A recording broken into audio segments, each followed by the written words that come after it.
What's up, Sneaky Nation? Sneaky P here, back with all the news after week 9 of our Los Angeles Crusaders franchise in season number 5, and things are not looking well for the Crusaders. 2 straight losses. Stuart Denny has been struggling here in recent weeks, and things are not about to get easy. We're about to play the Denver Broncos, who have already given us one of our losses, but are also the best, most dominating team in the NFL right now. 3 straight losses is definitely not going to be good for this team, and it might be something that we can't necessarily recover from and make the playoffs.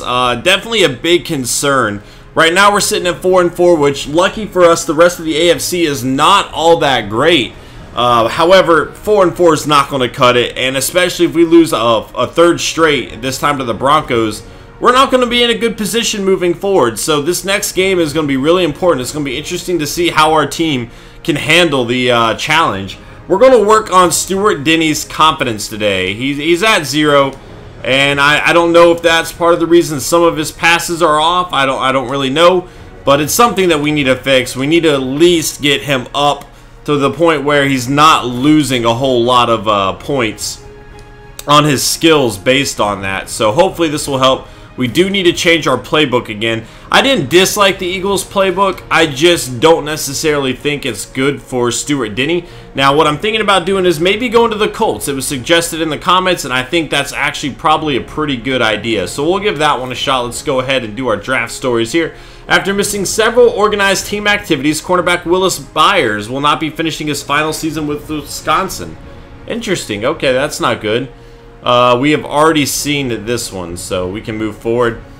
And again, let's go ahead and change the playbook before I forget. Hopefully the Colts works out well for us. You know, I want to find something that definitely fits us better.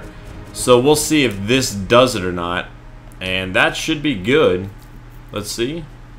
Saved. Okay, cool. So today, let's go ahead and look at the weekly awards, and then we'll get into the yearly awards, something I promised we'd do today. Trahan, 359 yards, 6 touchdowns, and 0 interceptions. Richard Sherman, 6 tackles, 2 interceptions. Ladarius Webb, 2 interceptions for the Ravens. And Geno Smith with the Bills, 3 touchdowns with 373 yards. I do need to fix my sliders a little bit, but let's do yearly awards first.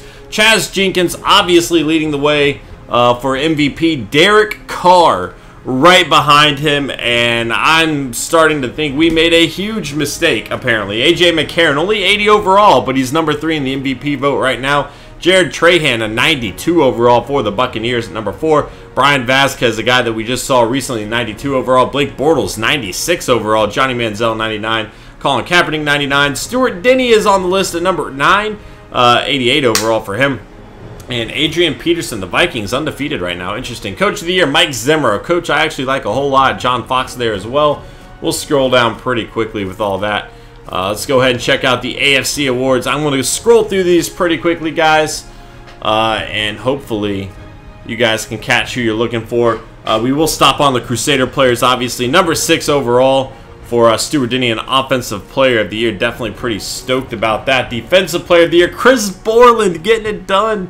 Go Niners, baby. I know he's retired and he's not a Niner anymore, but still, he's representing the Niners in my mind. Only a 79 overall, but man, he is making some plays for the Bills.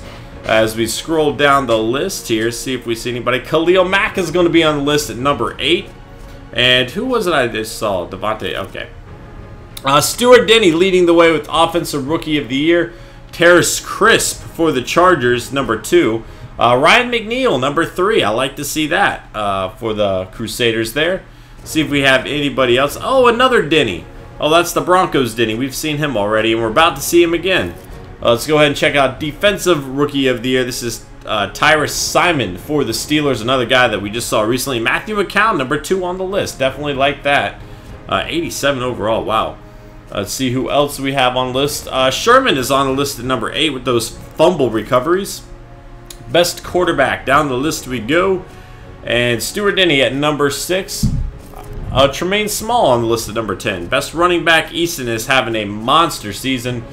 We also need to check out Devin Golden. We know he got hurt, so that's something else I need to do. Wide receiver, and Golden was on that list at number 9. Wide receiver and Kendall Wright making us pay for letting him go. A lot of our former players are having pretty good seasons with their new teams. So that's something to keep an eye on. And for the first time, oh, Joe Staley changed teams. For the first time, our guys are not all at the top of this list. Our offensive line had been killing it up until this year. This year, though, not looking all that good. We do have 3 players on the list, but they're at the bottom half. Still very impressive. Shelby Harris leading the way with defensive linemen. Keegan Gibson, number 2, and McCown at number 4.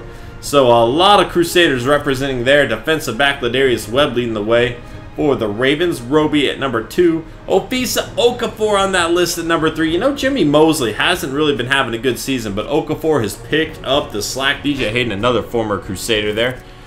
Kicker. And Gostkowski is going to be representing the Crusaders at number 3. So, again, I'm going to be scrolling through kind of quickly here. Derek Carr, though, leading the way. Number 1 overall for Offensive Player of the Year for the NFC. Wow. All right.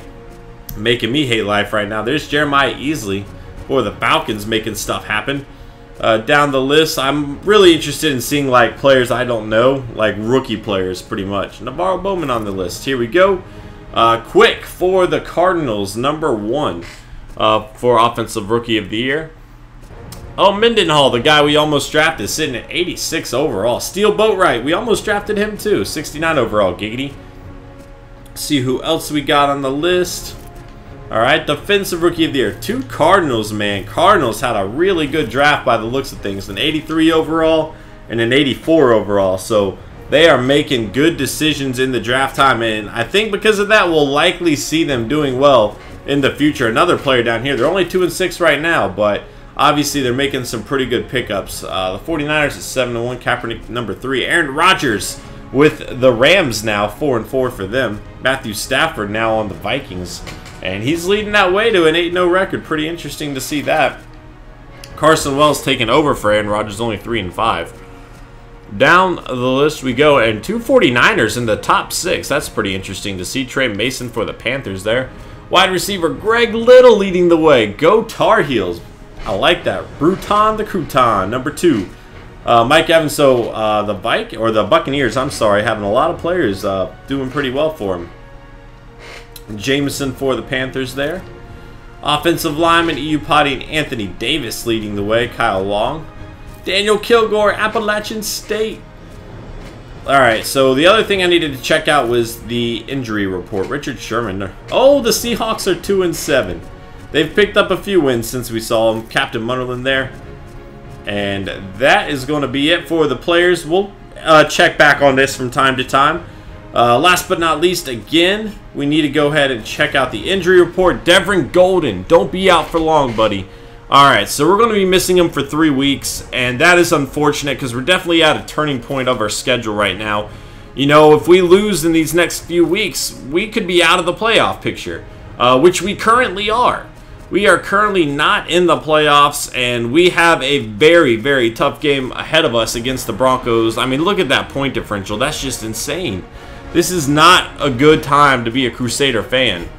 The last thing I wanted to do was increase the sliders just a little bit on the pass coverage because, again, they're throwing 90% completion against me, and that is just not realistic for me. And I imagine it's going to be just as bad in this upcoming week, obviously, against Chaz Jenkins. So that's going to be it for this episode, guys. I hope you enjoyed. If you did, please hit that like button. It helps me out a lot. And wish the Crusaders luck because we are struggling right now, and we have a tough task ahead of us in week number 10. Later.